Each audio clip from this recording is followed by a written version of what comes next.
the work that product marketing especially can do is like making that like website funnels like more slippery. So it's like, okay, someone with high intent like comes to your website, like now what? Like, is it very clear where they should go? Is it very clear which products would work for them? Sometimes people call this solution marketing or use case marketing, so that you're not having like a mismatch between, okay, there's a, SVP of security, and then you're just trying to sell them like self-service products or what have you. Just like matching that kind of buyer intent with the actual buying journey is something that we do a lot.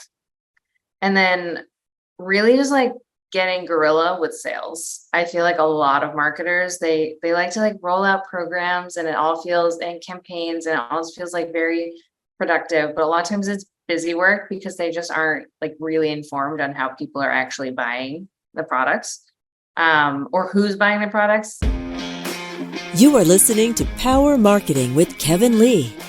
Kevin and his agency Did It have helped thousands of businesses win through superior marketing, as have his books, articles, speaking engagements, and the eMarketing Association Power Marketing podcasts. Here's Kevin. I'm super excited to be chatting with Raechel Lambert, who lives in the world of product development, product management, product marketing, and is the co-founder of Olivine. So I'd want to first get the backstory on that, like what the catalyst was for you co-founding that, and then we'll jump into, or if you want to jump right into the all-in meetups idea. Yeah, for sure. Hi, everyone. Thanks for tuning in. I'm Raechel Lambert, but everyone calls me Ray, so you can call me that. Yeah, I'm the co-founder of Olivine Marketing, which is a product marketing agency. We are very niche, very boutique, so to speak. We know what we know, and we know what we don't know. We focus on product marketing for B2B SaaS only. We do like positioning, messaging, product launches, a lot of sales enablement, a lot of working with product teams to figure out like what they should launch, when they should launch it, how they should launch it. Kind of finding that balance between shipping velocity and then like having a big enough story to make a splash and whatnot. And then a lot of the kind of foundational positioning messaging work we do informs like performance marketing teams or growth marketing teams or content marketing teams. So yeah, that's product marketing. My co-founder Ashley initially founded this agency in 2016. Her and I both worked together at a developer tool startup back in San Francisco. We met in 2012, and we met at Sauce Labs, which is like highly technical developer tool space. It was for like automated Selenium testing. Did a lot of the company did a lot of open source work for Selenium and Appium. So just very technical. So she dovetailed into consulting for that. I had worked, actually my background's in finance, but which is what I was doing when I worked at Sauce Labs. But after that, I pivoted into marketing. I didn't enjoy finance as much. I worked at a company called Intercom, which is now pretty well known. At the time, it was still pretty early stage.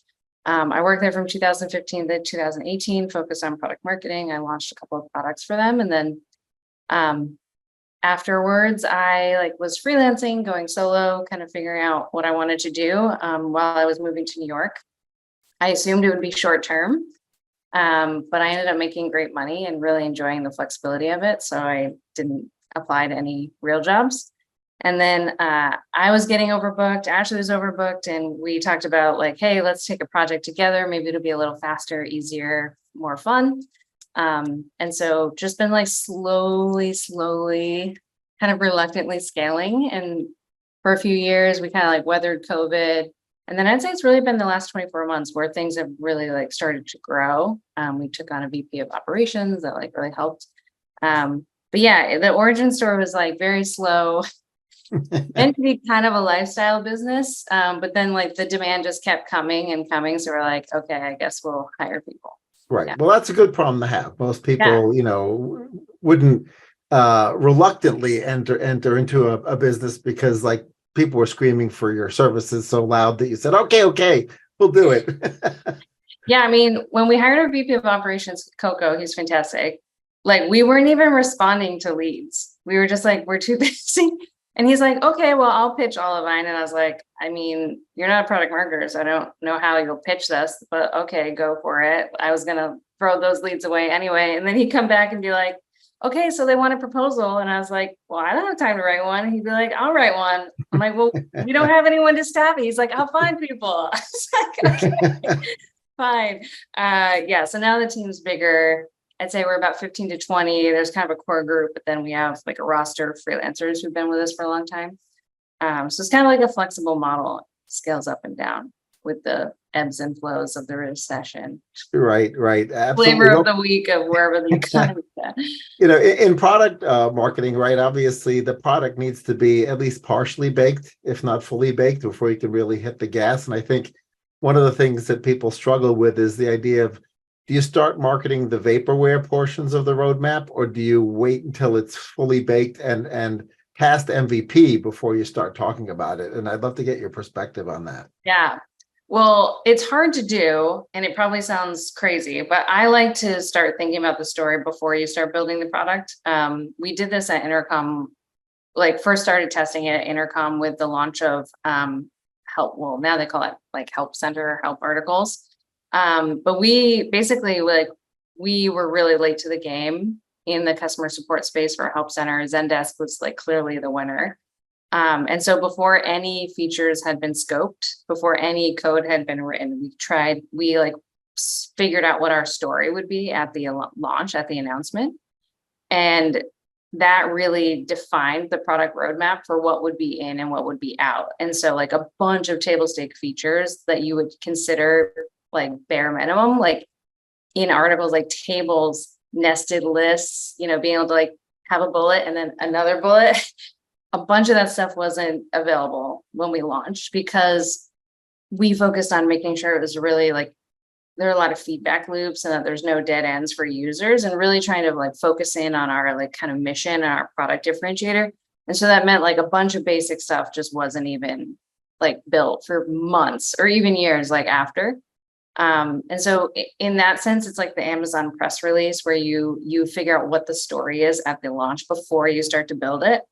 And I'm like, it's hard to do, you got to get everyone on board for sure. But I've seen it go wrong the other way. I was working with a publicly traded company. They were building a product-led growth product for 2 years. Everything was Me Too features, table stakes. And it was like a pretty core, like critical product that's like hard to just rip out for other people.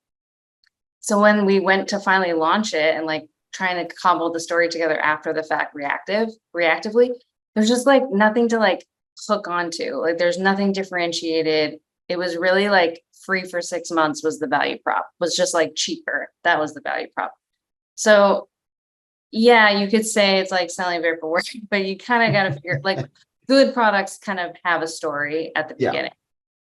So does that dovetail really well into sort of an agile or scrum-based development cycle where the user story and the marketing story are really aligned? Yeah, I mean, I don't think that agile necessarily lends itself super well to product innovation. I've seen it do okay, but I do think that like innovation is hard in an agile environment because engineers have to like define every little broken task and, breaking things down to every little task and like define what you're going to do. And you end up kind of like explaining what you're going to do more than just like actually doing it. Mm-hmm. I'm not like a product manager. I work very closely with product teams. So I'm sure I'm like making some people very uncomfortable right now. But like my husband's a data scientist, machine learning engineer. He shipped a lot of like data science product features. And he and some other people feel that like agile kind of brings mediocre, like bad engineers, like up to average, but like great engineers down to average as well, because it can be hard to do R&D in an agile environment. So now I forgot what the question was, but. Well, whether or not the marketing story and sort of the user stories that were product centric are really well aligned. Yeah. So like if you use user story in the sense of like a job to be done story, like a job story, then yes, I use jobs to be done to inform what the kind of user story, product story, like what the marketing story is going to be. Because yeah, if you don't understand like what the person is trying to accomplish, it's hard to build a product for them, and it's hard to tell like a story that they'll care about for sure. Yeah, yeah. Well, I was really more tying that also into this idea, like if you end up building something and it doesn't solve a unique problem and it has no differentiator left, then what did you actually build that's worth paying extra for? Totally. Or switching for, because we're kind of entrenched in our existing tools and workflows. So something has to be like, it can't just be equal, like par for the course. It has Right. to be better for us to consider switching. Or, you're kind of consolidating on a single platform. Maybe I see that sometimes works. It's like, okay, well, I'm using this company for all these other parts of the business. That's a little bit of an easier switch, but not always. So is there a best practice of sort of how product marketing and product teams work together? Yeah, so I like like Jeff Bezos invented it. I didn't. It's the like if you Google Amazon press release, you can find it really easily, and it's just basically like writing the product press release together with like the marketing or your comms person and products team, and then scoping the roadmap and the feature scoping to like match that story and to kind of make sure there's something differentiated because yeah, this idea, there's MVP, like minimum viable product, and then there's what some people call MMP, minimum marketable product, which is like slightly different. It's like, okay, yes, this solves the problem, but like, does it solve it in a way that other people like care or switch or be differentiated? So yeah, I always caution people away from like MVP and move more towards like MMP if you can. Hmm. But yeah, it's hard to do because like I also don't believe in marketers just showing up and being like, listen, product, build what I tell you. Like that's shitty. That's like that doesn't work either. It really, I think product in an ideal world, product and product marketers have a shared like metric and kind of report that they're working towards, which is hopefully like product usage and revenue and expansion and decreasing churn. I find that like if everyone has the same kind of monthly review report that they're working off of, they tend to row more in the same direction. But a lot of times I've seen product reports that like talk about all sorts of things, but not revenue or like not new signups. It's like, oh, this many people clicked on this feature, but like not thinking about the business as a whole. So yeah, if they come together as like partners in driving like the mini business of their product or their feature, I just find it works better. So how should product teams and product marketing teams deal with the fact that obviously they see their own roadmap, right? And they sort of know who the competitive set is at the point in time where they put the stake in the ground. But obviously everybody else has a product roadmap too, right? Some of which may be able to move fairly quickly because they can deploy more resources against it. And so how do you deal with that sort of moving target, right? Of where like you feel like, oh, if we get this done in the next 3 months, when we get there, we will be so different.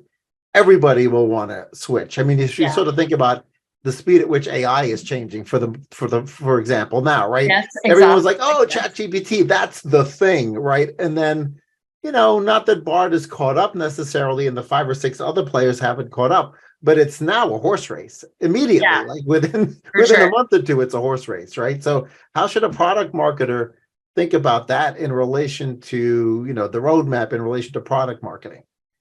Yeah, I think it depends on the size of the business, like where you're at. Larger companies can put out a press release like 12 months in advance and be like, we're going to build this thing. And big enterprise companies, they want to know about those things ahead of time because they Yeah. have to mobilize their workforces to start like planning and stuff. But then, you don't necessarily want to tip your hand too, like if you're a mid-size or early Yeah. stage, you don't want to tip your hand too soon. I can say, like with the Intercom versus Zendesk example, I'll just keep going with that. We were also in the process of launching a bot which is now called Operator, although they recently released like an proper AI bot called Finn. So I think Operator, my baby, is getting sunsetted. But so Zendesk announced that they were making a bot to answer support questions, and they called it Answer Bot. And we were going to call it Answer Bot. I swear to God, we were. And we're like, shh. So they were first to announce, but we were first to market. So they like pre-announced what it was. It changed how we named and branded our bot, but we ended up releasing it first. So, and I don't know, like from an unbiased standpoint, like if anyone was even paying attention or like how Except well for it you was. guys, right? But like that's the thing. Most of the time, like nobody cares. No one cares about what you're building. This is the hardest thing for engineers and product people to understand is like nobody cares. Literally, no one cares how long you built it. No one cares how hard you thought about it. Like they just want to know what has it done for me lately? And that Right. is like being really honest about that. Because a lot of product like releases I see are like, we worked, for 7 months on this. And it's like, nobody cares. So it's a balance. And like, I recommend working with your PR, like hopefully have like either a PR agency or PR comms person who can kind of help you like navigate these things. But I think you want to balance like noise, like constantly shipping little teeny tiny things that like aren't really that interesting. You want to kind of bundle like a package of features together if you can and make a Mhm. bigger splash around it. But you also want to be able to show and like prove product shipping velocity. So you don't want to only be announcing once a year because maybe you want to have a big unveiling once a year, but you do want to be like showing iterative value to people as you go. So I think PR can help you with that. I'm sure like all these AI tools, like they were all put on notice when Chat GPT came out. And I'm sure they've already maybe were working on something, but accelerated their plans. Like I think I saw Microsoft like ended up announcing something like 3 days later or something. So I don't have a great answer for like one size fits all, but those are the Right. considerations. Yeah, I guess it really depends whether or not the basket of features that you're releasing, within a particular time period justify a splash or justify just an update email, right, to existing customers, but not necessarily outward marketing to the sales team necessarily. So Yeah. it really sounds like there's no one size fits all solution for that. Unfortunately, like, yeah, I feel like there are no simple answers anymore. I feel like we've like solved all the dumb stuff and now it's all Yeah. the complicated stuff. The other thing is like sometimes your customers will care a lot about something, but your sales team won't. It kind of Mm. depends on what the pricing and the packaging is. So like if you release like an overall, smarter update to customer data or something, but that's not like an actual SKU number that is going to like help sales close their quota. Right. Like customers might be really intrigued by this, but the sales team, like you try to tell them about it and they're like, yeah, I don't care. Because it's just not going to help them close their quota or like move their needle. So I think product marketers, especially and product managers and engineers need to like understand that, like that sales, like they are very like one track focus, and that is like closing quota, like beating their quota, and anything that doesn't help with that is a complete distraction. And so sometimes engineers or product people can be really offended that like sales doesn't care. That's like, well, they're not designed to care about those types of things. There's another area of tension I'd love your perspective on, which is the idea that for SaaS products that have multiple pricing tiers, typically 3 or 4 different pricing tiers, and the feature sets that are within each pricing tier sometimes seem arbitrary, sometimes seem, like that extra that you pay for the next tier just doesn't seem to make sense. But of course, nobody wants to leave money on the table, right? They want to actually find that sweet spot for different segments of the market that have a willingness to pay, right? And so when you're meeting with teams and thinking that through, like, where's that sweet spot on pricing? And then of course there's the list pricing, and then there's the whole, oh, well, we've also got coupon codes that we might use if we need to further price differentiate, or maybe it's the coupon code is only good for 3 months, but then it bumps up to the regular pricing once, and we think we can get it sticky. Like, so all those things can end up not just impacting the engineering roadmap, but significantly impacting the marketing roadmap. Yeah, I mean, I feel like most people's pricing is just arbitrary. Like, I don't think people spend a lot of time thinking about it or just like coming at it from a systematic point of view. Right. Like lots of companies kind of struggle with that. And, especially in this, like the freemium world, like we all kind of expect to try, like get free samples and try things for free, and then upgrade. And then there's a lot of companies doing like for startups, like early stage startup programs, like Notion has that, tons of companies that are kind of part of that Stripe Atlas, like get started for a discounted price fee. I will say, pricing is hard. Part of it is just brain psychology of like, sometimes you see that third pricing tier and it's like totally a decoy, like no one's meant to buy it. It's just meant to like make you feel like the middle one is more valuable instead of anchoring. Yeah, pricing strategy. Yeah, like it's just like total like, it's just like smoke screen. There's not like a lot of thought into it. And then charging by seats versus like value or usage. It's like I see a lot of companies struggling with this, like charging per seat is just like so much more predictable and like obvious, but that isn't necessarily like where the value is coming from. I know I'm like annoyed with Figma right now because for this all-in meetups thing we were talking about before we started the podcast, I invited all the hosts to this Figma board so they could make their own like meet the host image. Everyone was in it for like 5 seconds. And I got charged like $700 because there was like 40 people who joined Right. it for like 5 seconds. You know what I mean? I was like, oh, come on, So that's like a price per seat that just like doesn't really feel like very aligned to like the value I'm receiving. It's just kind of like me not understanding exactly how their pricing worked and like being annoyed about it. And like even sometimes I've worked alongside some of the like top pricing like groups. I think it's like there's one called like Simon something, I can't remember, based in SF. And sometimes they'll do like a really long study and then at the end they're like, we don't know. You just have to try. I also saw early days when I worked at Sauce Labs, we like it wasn't part of my decision, but they just dropped the manual, like the low tier pricing by half. So it was like $24 a month down to $12. And like, I guess they expected I guess they misunderstood thinking that there was some elasticity of demand and that like the barrier to the, entry was this $24 price point. Right.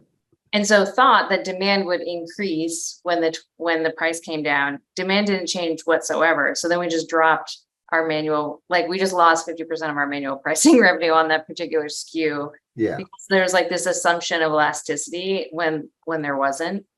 I'm not a pricing expert, but I can tell you neither is pretty much anyone else. So it's just a total hot mess everywhere you go. Yeah, well, it's good to know that very few people have really cracked that nut. And as it relates to, I think the current ecosystem of SaaS platforms in general, is when you've got all sorts of reductions in force and these rifts of headcount reductions. All the companies that sort of sell to those companies, they have a double whammy, right? Because they may see a reduction in existing seats depending on how much of a contract they put in place. Like they may either see an immediate reduction or once that annualized contract kicks over, all of a sudden they see a 20% reduction in seats. The value delivered to the company is identical, right? But just it was because it was a seat model, right? So there's clearly pros and cons to a pure seat model or coming up with a hybrid model that's sort of perhaps a base and then a lower per seat or whatever. It feels like everybody has just sort of gone in and done whatever everyone else does, and not a lot of folks have really thought it through, right? How does our model adapt to rifts or a contraction of the economy or whatever? Yeah.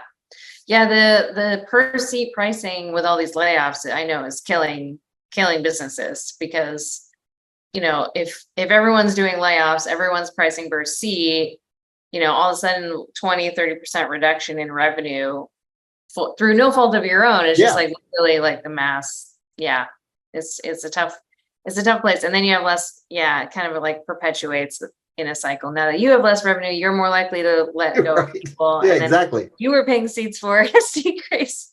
Yeah, because a lot of these folks are selling to each other, right? So it creates a vicious cycle. That is B2B SaaS. Everyone's just building.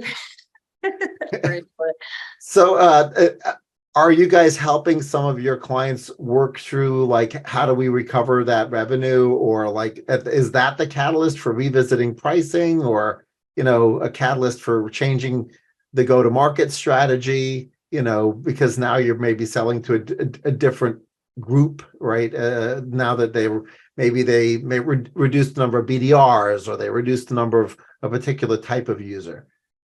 Yeah, to be honest, we don't directly help with pricing. We don't bill ourselves as like pricing experts. Yeah, So no, just curious whether or not so much on the pricing side, but just with regards to how you guys are changing your strategy when they're focused, when one of your clients is faced with a reduction in demand, not because the product is less great, but just because of like a seat count reduction, a shrinkage area. Yeah, we do a lot of work, like really focusing on like, are you selling to the right people, like to the right buyers, and are you matching the right like positioning and messaging with the right buyer? And like focusing a lot less on, I don't know, like MQL leads or like content leads. I'm seeing a trend in like people moving away from like gating content, because it's like, yeah, just because I download an ebook does not mean like I have purse strings or like budget or I'm ready to buy something. I'm just curious about that. And so, yeah, like the work that product marketing especially can do is like making that like website funnels like more slippery. So it's like, okay, someone with high intent like comes to your website, like now what? Like, is it very clear where they should go? Is it very clear which products would work for them? Sometimes people call this solution marketing or use case marketing, so that you're not having like a mismatch between, okay, there's a, SVP of security, and then you're just trying to sell them like self-service products or what have you. Just like matching that kind of buyer intent with the actual buying journey is something that we do a lot. And then really just like getting guerrilla with sales. I feel like a lot of marketers, they like to like roll out programs and campaigns, and it all feels like very productive, but a lot of times it's busy work because they just aren't like really informed on how people are actually buying the products, or who's buying the products. I have a good example. I was consulting with Envoy, which is a workplace experience like platform they have visitor management. Like if you ever show up in an office, like if anyone does that anymore, and you like sign in an iPad, or delivery management and stuff. And the sales team was saying, hey, we like selling to security people. And kind of like some of the product leadership team was just like, well, that's not who we designed this product for. That's like kind of a distraction. And so the product team was like, no, we're not building that.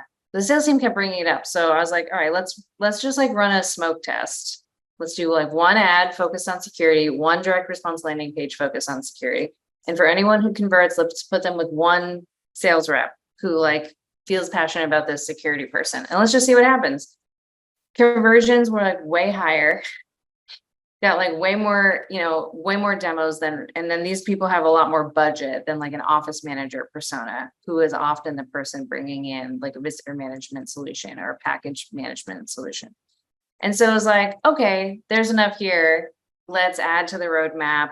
Let's build out some features. And now it's like a core SKU for them.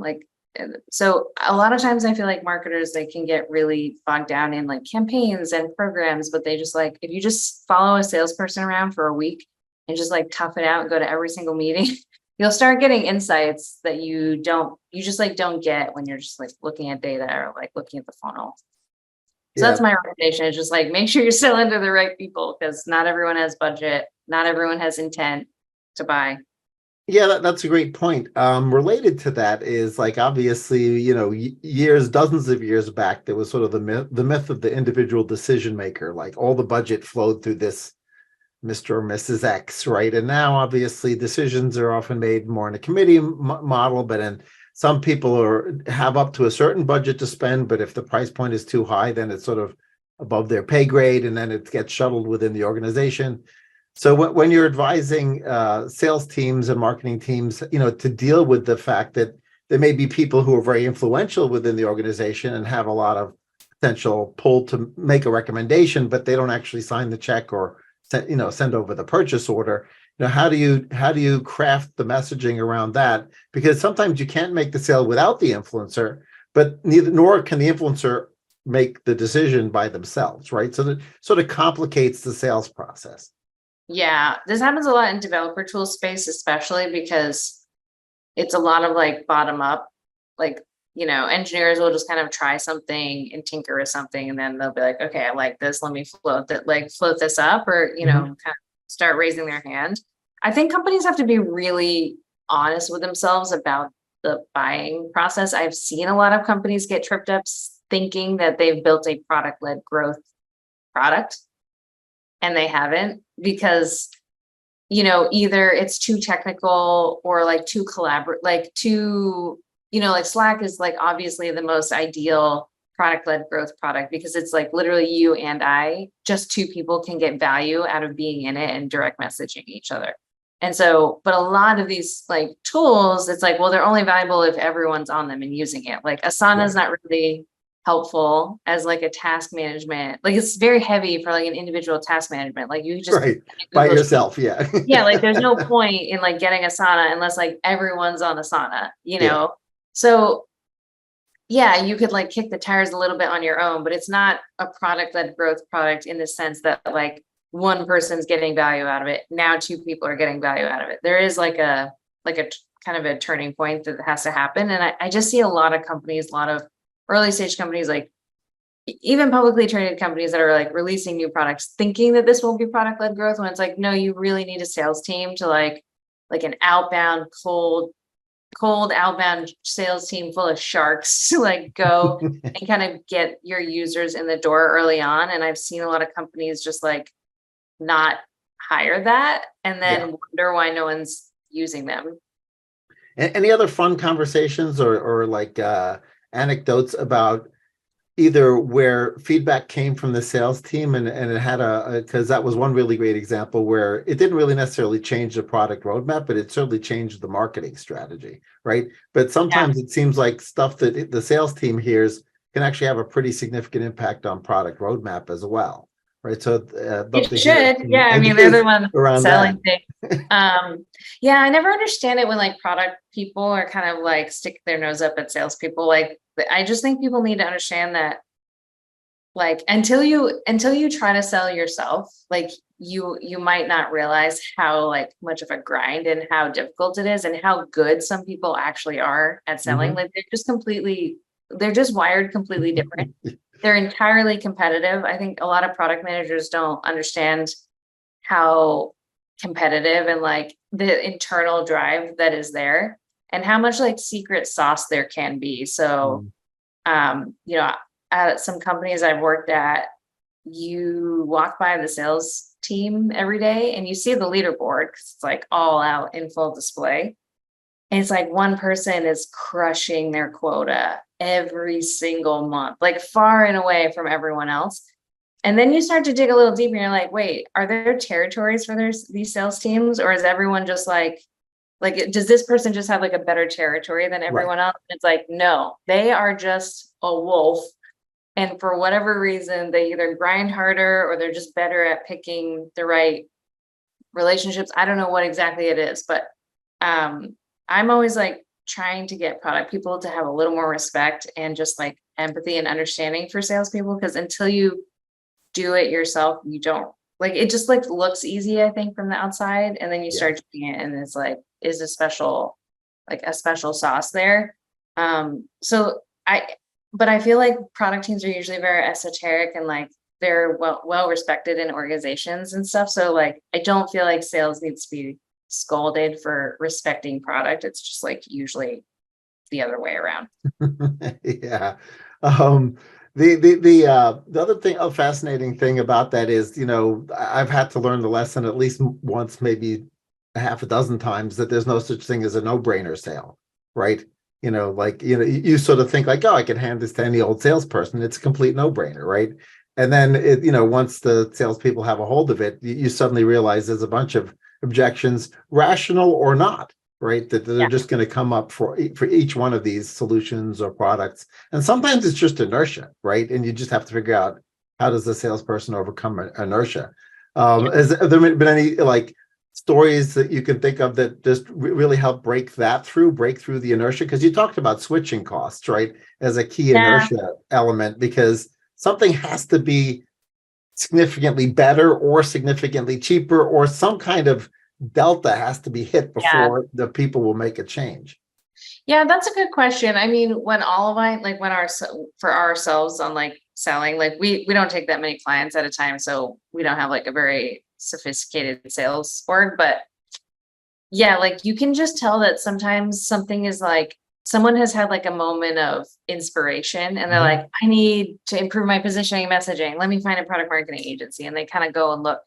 And if you take too long to respond, then they've kind of like the next thing has kind of intrigued them and caught their attention. Now they're going to Dreamforest or now they're doing, whatever. They're just kind of like focused on something else. I mean, humans can multitask, but like we really aren't like, we're only excited about like a finite number of things. And so Yeah.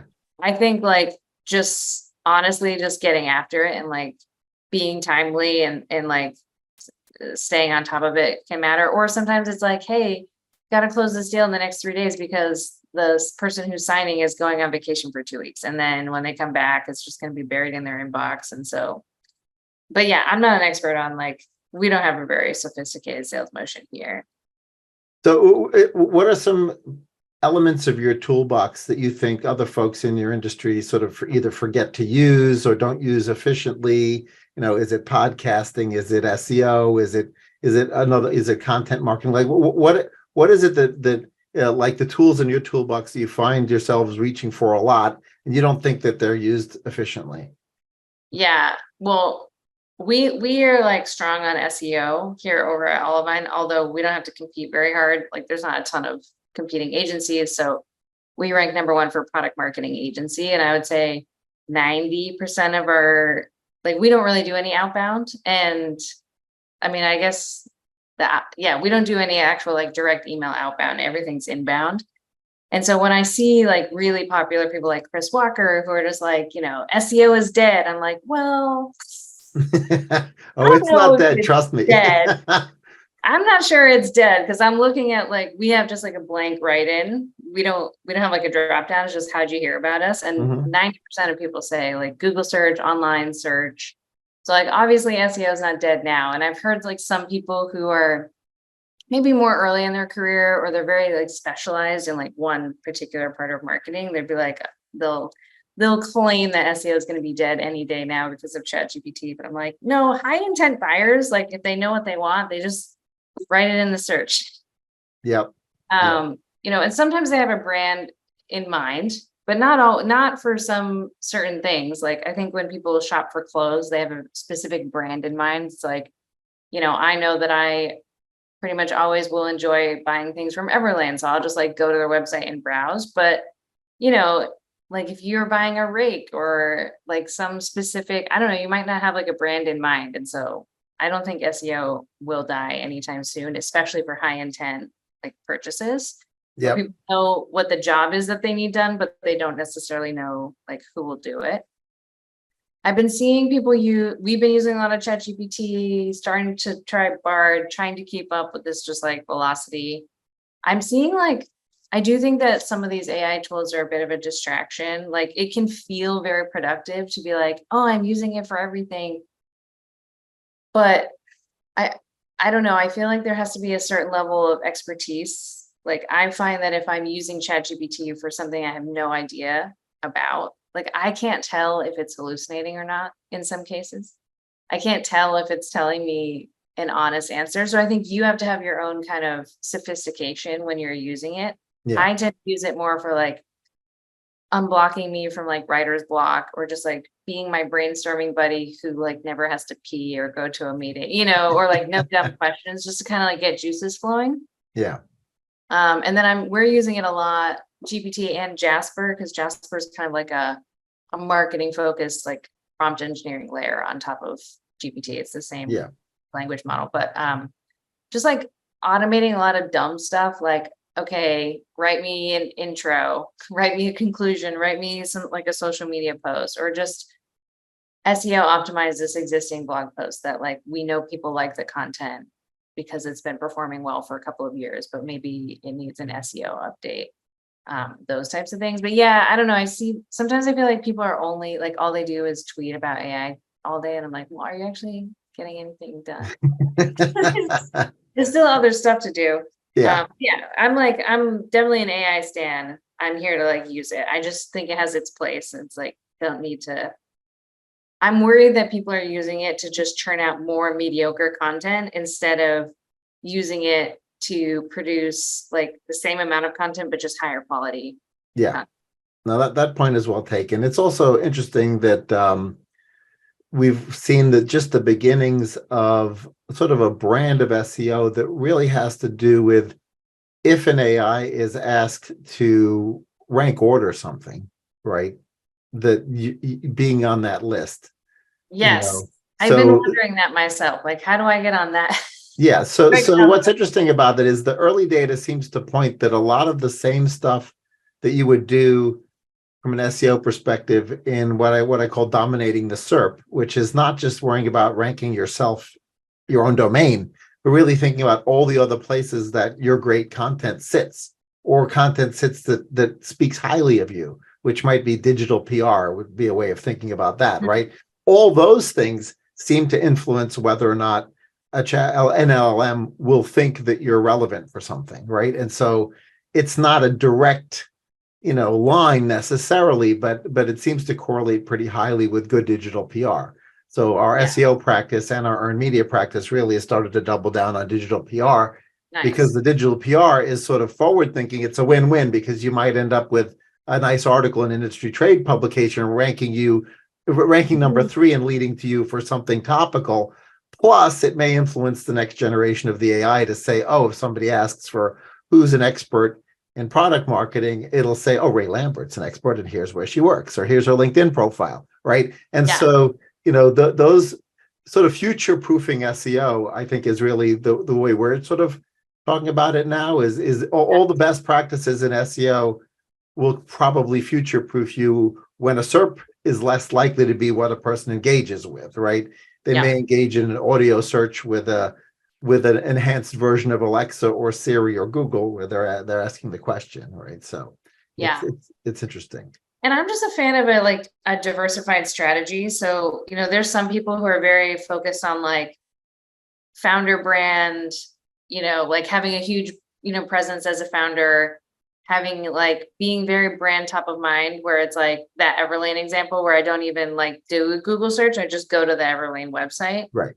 But I don't know. I feel like that's like difficult because that often centers around like one kind of celebrity, like within the company, whether that's like the founder, the CEO, someone else.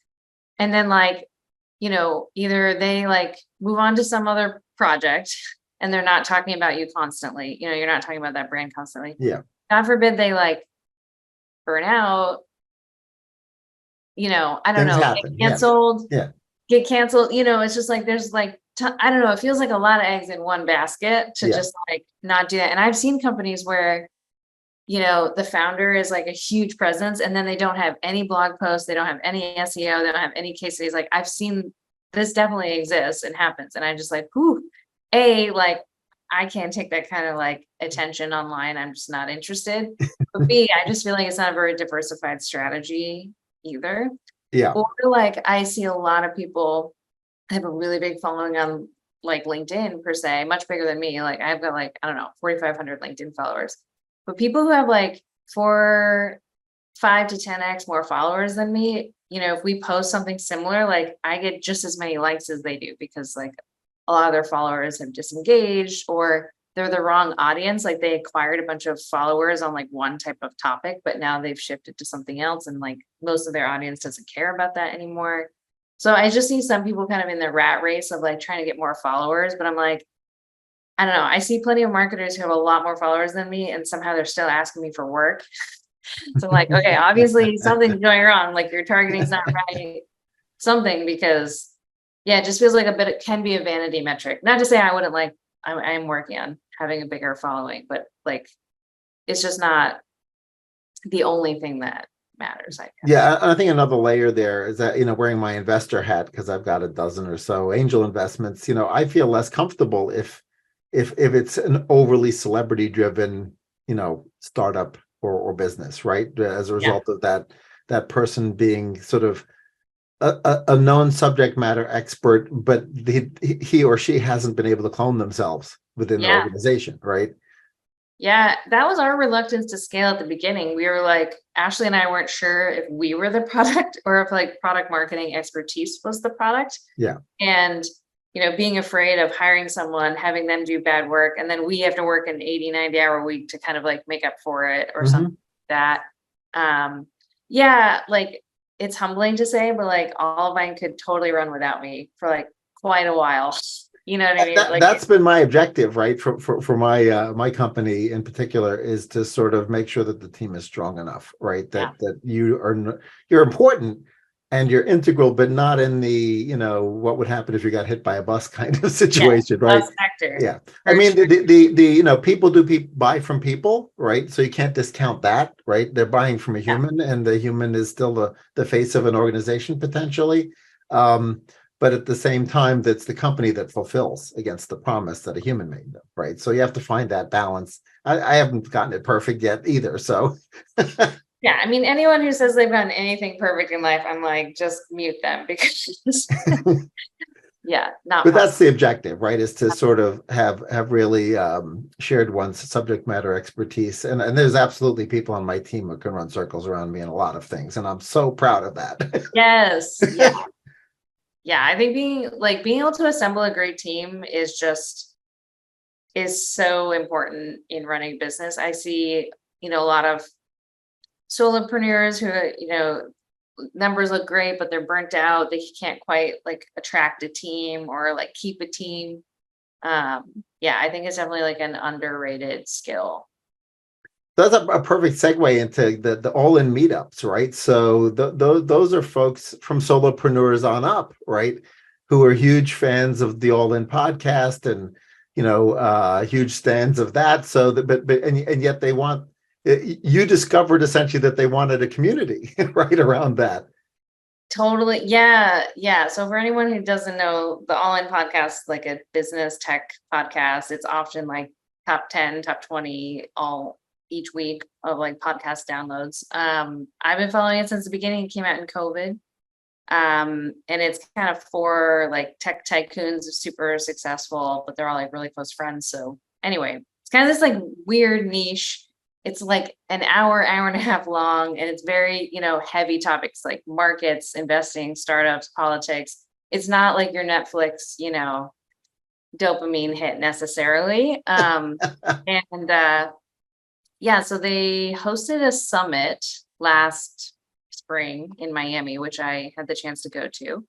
And just from like what I could tell on Twitter of who was going, it was a lot of men, which is like normally is my jam. Like my background's in finance. I worked in tech and startups for like almost 15 years. Totally fine. Just like me being the only woman at things. But I was like, let me just put together a brunch and just, help some women kind of like break the ice and start feeling a little more comfortable.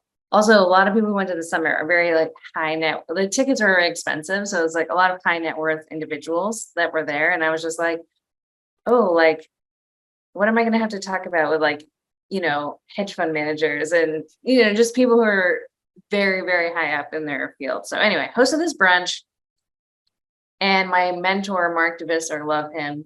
He just like in passing was like, oh, maybe you should invite Jason Calacanis to your brunch, who is one of the podcasts. He's the moderator of the whole podcast. I did not think he would come, but he did. And that kind of, I don't know, made me a little bit well known, like at the summit, as like someone who was just kind of bringing people together and connecting people. And I had such a good time at the summit that when a woman I met at the brunch, Melissa, suggested hosting like an episode 100 listening party, she was in San Francisco. I was like, you know what? I met so many cool people at the summit. Let me see if I can replicate that in like even the smallest way. So made a list, like made an Airtable form so people could sign up. And we ended up hosting events in 24 cities. So I hosted Miami, Melissa hosted San Francisco. There's just like a bunch around the world. And yeah, everyone was just like really seeking some camaraderie and community around like topics that they find very thoughtful, because I think a lot of networking events are very generic. It's like, oh, a marketing event, or, a DevOps event, or, it's just like, or even like a hiking meetup. It's like, well, you don't necessarily have a lot in common with other people who like to hike, or you don't necessarily have a lot in common of like conversation with marketers. So anyway, the meetups has just been like exploded and gone viral. And I think it's because people are really seeking that in-person connection with something that is like a very specific topic that most of their friends do not want to talk about. It's kind of like when you got your uncle at the dinner table who just like loves talking about taxes, and you're just like, oh, please give me a break. So yeah, we're all those people.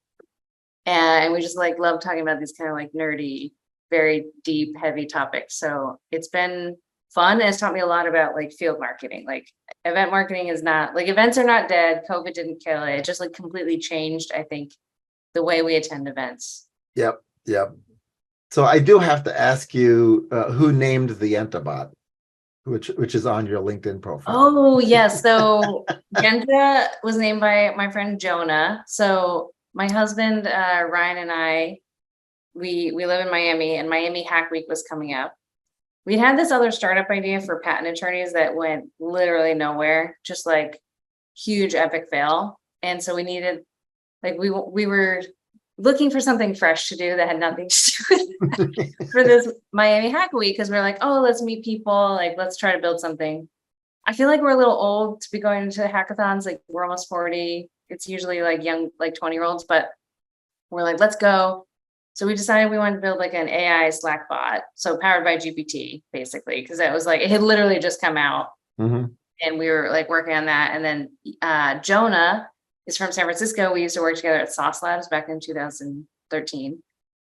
Another person I know from Sauce Labs, and he is Jewish, so he named it. So I can't take any credit, but Yenta is the matchmaker, like the gossip woman. Yeah, no, that's why I had to laugh. I mean, I'm in New York, and I mean, like Jewish people find it very funny. I think Yeah. like non-Jewish people, like it doesn't necessarily mean right. It doesn't resonate. they don't know what it means. It just like sounds like maybe an interesting word. But I mean, I love musical theater, so I've seen Fiddler on the Roof many times. So I knew that Yenta was the matchmaker. But I was like, actually, like, yeah, it kind of works. Like Yenta, the way the bot works is it just kind of archives your past. It indexes your past conversations in Slack, and then you can ask it questions based on what's been talked about. So it's like kind of matching you with answers from like things in other places, and it's like kind of useful, but like not that great, because I know Yenta is like kind of a jab in like a funny way. But to be honest, like a lot of thought didn't go into it because we had like one day. Yeah. The entire hackathon is like 1 week, and so we had like one day to like pick a name, pick a domain, like build a website, order t-shirts, like do everything. So I'm just like, Yenta, if you're cool with it, I'm cool with it. Ship it. Let's go. It was not a lot of thought that went into it. Yeah, but I thought it was a great name. Certainly, it's the backstory is sort of missing to a lot of folks who see it, but you know. Yeah. But yeah, it's. I think I actually missed Shelley Palmer's stream today, but he was talking about the fact that he's now got an LLM running on his PC, and so because he's trained it on all of his content exclusively, and in addition to like the general corpus of knowledge. So the point he was trying to make was, the cat's out of the bag with regards to sort of putting a lid on this, right? Because if you can buy a high-end gaming PC and run your own LLM on it, how are they ever going to regulate it? Right. Yeah, I don't know. I've been wanting that for the Olivine blog. I've been like hounding my husband to build me one. He hasn't done it yet, but because I think it'd be really fun. Like we have like 70 articles about product marketing and positioning and messaging. It'd be cool if you just kind of like chat with it. I think the point he made today, just based on his previews, was along the lines of, well, there might be something you would love to have indexed in an LLM that are unique to you and specific to you, but you wouldn't want to give to the larger corpus of knowledge, right? And so that's where this will become really handy, because and that's why I liked the concept of the Yentabot, right? Because for a Yentabot to be really good at matchmaking, it would need to do things. It would need to know things that you wouldn't necessarily have shared with many people in your life, right? But you might want to share it with an anonymized Yentabot, and then get even better suggestions. So there may be a product future for it yet, as you can hyper personalize your own corpus of knowledge. So I'll keep my eye on that in case it comes back from the dead. It's yeah, we ended up dropping that. Like, it was just a hackathon project. We Right, were exactly. about to get into a real business, but just like felt like a bucket of crabs. Like, everyone is building chatbots. So we're Right. like, maybe better to go down the stack and build things for people who want to build chatbots. But Right. yeah, just trying to compete in that space. I was like, yeah, it's not gonna happen. That's interesting. Well, I appreciate you brainstorming with me about product marketing and Yes, chatting thank you about so much the for All In podcast meetups and how that got formed. And I look forward to watching the number of employees in Olivine grow, at hyperspeed on LinkedIn. I don't think that'll ever happen, but yeah, just very slowly, very incrementally. Yeah. But thank you so much, Kevin. It was really great chatting. Likewise. Thanks. Kevin Lee's Power Marketing is available on all your favorite podcast networks. Kevin loves helping businesses excel at marketing. Having marketing challenges? Just like Santa in the Miracle on 34th Street, if Kevin can't help you, he'll know someone who can. Find him on LinkedIn, subscribe, or follow.